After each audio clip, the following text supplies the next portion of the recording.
আমি আমার দুয়ার থেকে কোনো ভক্তকে কিন্তু আমি ফিরে যেতে দিই না শিবা।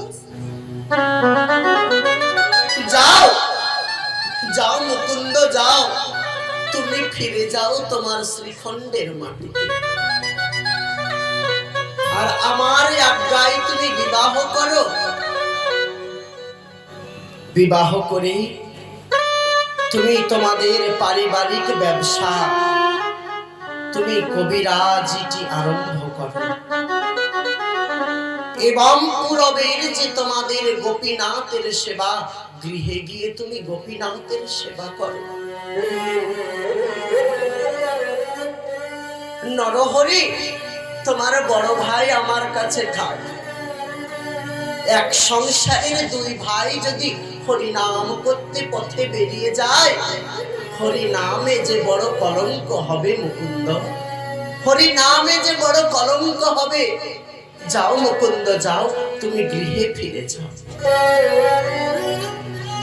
মহাপ্রভুর আজ্ঞা পেয়ে মুকুন্দ কবিরাজ ফিরে এলেন শ্রীখণ্ড গ্রামে। শ্রীখণ্ড গ্রামে ফিরে এসে বিবাহ করলেন এবং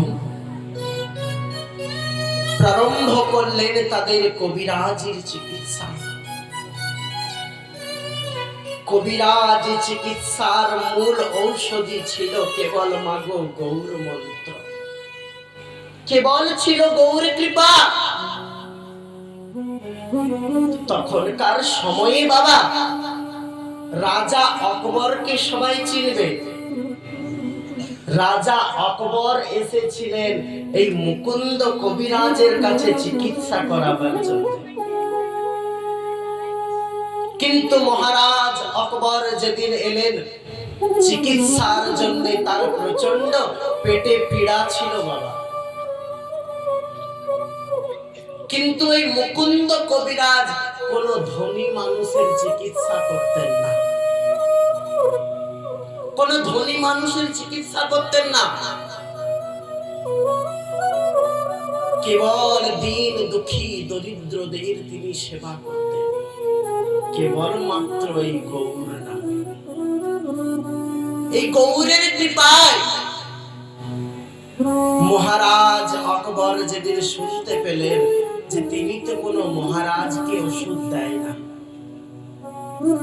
তিনি তার রাজ বেশকে পরিত্যাগ করে এক ভিখারির বেশকে ধারণ করে আজ মুকুন্দ কবিরাজের দুয়ারে গিয়ে দাঁড়িয়ে আছে। তখনকার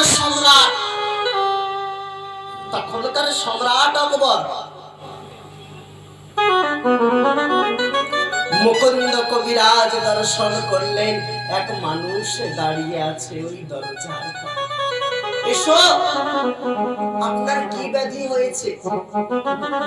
কবিরাজ, আমার পেটে প্রচন্ড পীড়া। ও তাই নাকি? দেখি দেখি।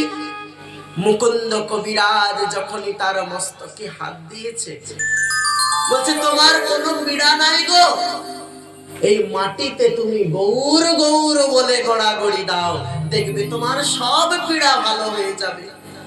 মুকুন্দ কবিরাজের কথা মতো তখনকার সম্রাট আকবর জয় গৌর বলে কিন্তু গড়াগড়ি দিয়েছে। সেই গৌর নামে গড়াগড়ি দিতে মাগো তার পেটের যন্ত্রণা কিন্তু ভালো হয়ে গেল, তার পেটের যন্ত্রণা ভালো হয়ে গেল। সম্রাট আকবর বলে উঠলেন, কবিরাজ তুমি জানো কবিরাজ আমি কে? তুমি? আমি হচ্ছি মহারাজ সম্রাট আকবর। যাও মহারাজ, তুমি কাঙ্গাল নও, কিন্তু কাঙ্গাল হয়ে আমার গৌরের দুয়ারে এলে। তুমি কাঙ্গাল হয়ে আমার গৌরের দুয়ারে এলে। যাও, আমার গৌর হরি তোমায় কৃপা করেছে। তাই মাগো, সকলে কিছু পরিত্যাগ করে আমার কাঙালের ঠাকুরের কাছে যদি কেউ কাঙাল হয়ে আসতে পারো, দেখবে মা, আমার কাঙালের ঠাকুর সকল কিছু পরিত্যাগ করে আপনাকে আঁকড়ে ধরবে। তিনি এমনই প্রেমের ঠাকুর মা, তিনি অধম পতিত অচণ্ডালে তিনি পথে যায় আর স্নেহে কোলে লাগিয়ে ভগজি, তোমরা নিত্য কৃষ্ণ দাস, তোমরা নিত্য কৃষ্ণ দাস জীব, তোমরা নিত্য কৃষ্ণ দাস। তোমরা আজ কি এমন ধন পেয়েছো যে ধনে আজ তোমরা কৃষ্ণ ভুলে আছো? কি এমন পেয়েছো?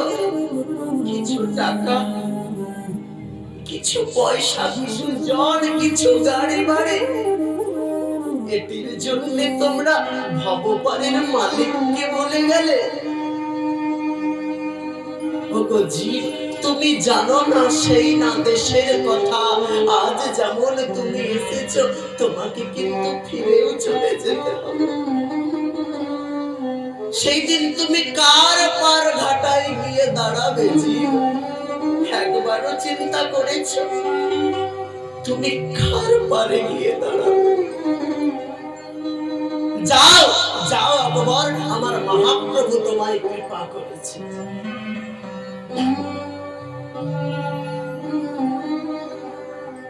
তুমি কিছু দক্ষিণা নেবে? তোমার চিকিৎসার জন্য তুমি কিছু দক্ষিণা নেবে না? না, আমার গৌর কে যদি কেউ কাঙাল বলে দিয়ে যায়, তুমি যেমন কাঙাল সেজে এসেছিলে সেইভাবে যদি তুমি কিছু দিয়ে যেতে, সেটি আমার গৌরের সেবায় লাগতো।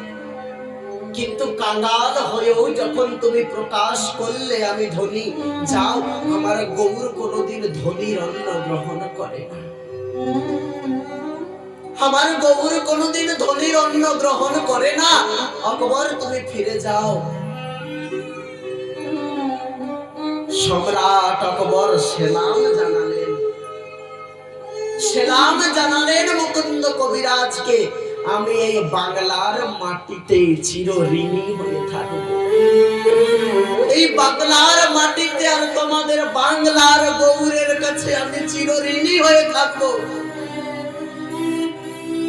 কিন্তু সেই বাংলার ঘরে আমরা বাংলার মানুষ, বাংলার ঠাকুর গৌর চিনি না। সেই বাংলার ঘরের মানুষ আমরা বাঙালি, কিন্তু হতভাগ্য জীব আমরা গৌর চিনি না। হতভাগ্য জীব আমরা গৌর চিনি না। ওগো মা, কৃষ্ণ কোথায় পেলে গো? কৃষ্ণ কোথায় পেলে? আজ যে আমরা সকলে বলছি রাধা রাধা, রাধে রাধে, কোথায় পেলে মা? সব কিছু দাপরের শেষ প্রায় লুপ্ত হয়ে গেছিল, সর্বতীর্থ লুপ্ত হয়ে গেছিল। আমার মহাপ্রভু বাংলার ঘরে নবদ্বীপ ধামে জন্মগ্রহণ, প্রভু আমার নদিয়া নবদ্বীপ ধামে জন্মগ্রহণ করে প্রভু আমার সমগ্র তীর্থকে উদ্ধার করলেন। আজ আমরা সবাই যাই গয়া, কাশী, মথুরা, বৃন্দাবন, কোথায় পেলেন? সব শেষ হয়ে গেছিল। বৃন্দাবন কেবল চিনতে পারা যেত দুটি জিনিস দেখে, একটি ছিল যমুনা আর একটি ছিল গিরি গোবর্ধন। এই দুটি তাই পদকর্তারা কলম দিয়েছেন গো মা, যদি গোরা না হইতো তবে কি হইতো, কেমনে ধরিতাম? যদি আমার গোরা না হইতো তবে কি হইতো?